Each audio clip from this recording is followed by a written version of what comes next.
निएंडरथैल्स Europe के जंगलों में खो गए एक रहस्य। सोचिए, एक समय ऐसा था जब इंसान अकेला नहीं था। यूरोप के घने जंगलों में हम जैसे कुछ और प्राणी भी जीवित थे, जो शायद हमसे ज्यादा ताकतवर थे। पर आज वो कहाँ है? क्या वो मिट गए या उनका हिस्सा आज भी हम सब में है? हजारों साल पहले जब दुनिया ठंड, कठोर और अधूरी थी, यूरोप के घने जंगलों में एक अलग तरह का इंसान रहता था, जिसे हम निएंडरथैल्स के नाम से जानते हैं।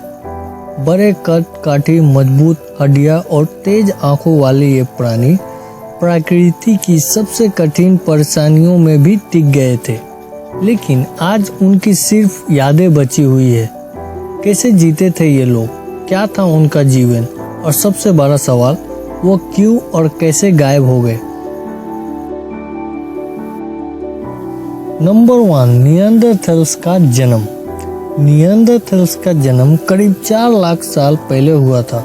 अफ्रीका से निकली कुछ आदिम प्रजातियां यूरोप और एशिया के ठंड इलाकों में बस गई और धीरे धीरे परिवेश का अनुकूल बदलते हुए निएंडरथैल्स प्रजाति का विकास हुआ।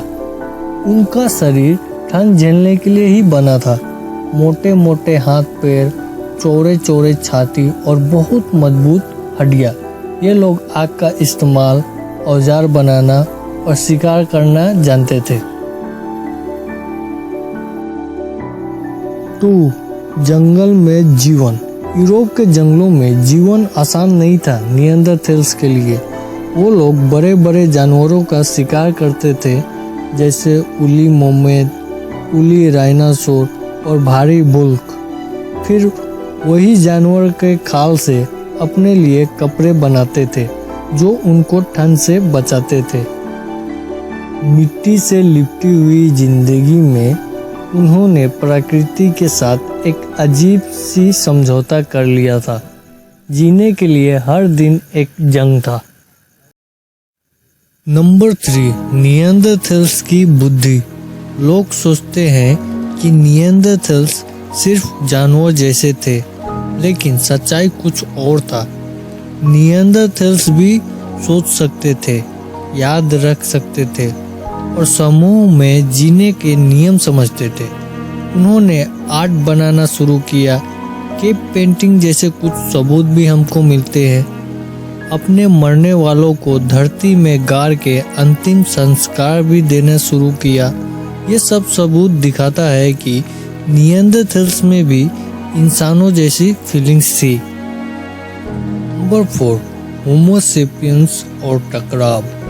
फिर करीब 70,000 साल पहले नए मेहमान आए, होमो सेपियंस। यह हमारे पूर्वज थे। अफ्रीका से चलकर ये यूरोप पहुंच गए।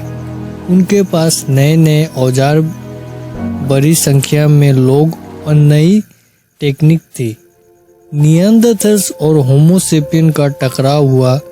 कभी युद्ध हुआ, कभी प्रेम संबंध बना और कभी एक दूसरे को सीखने और सिखाने की कोशिश की गई।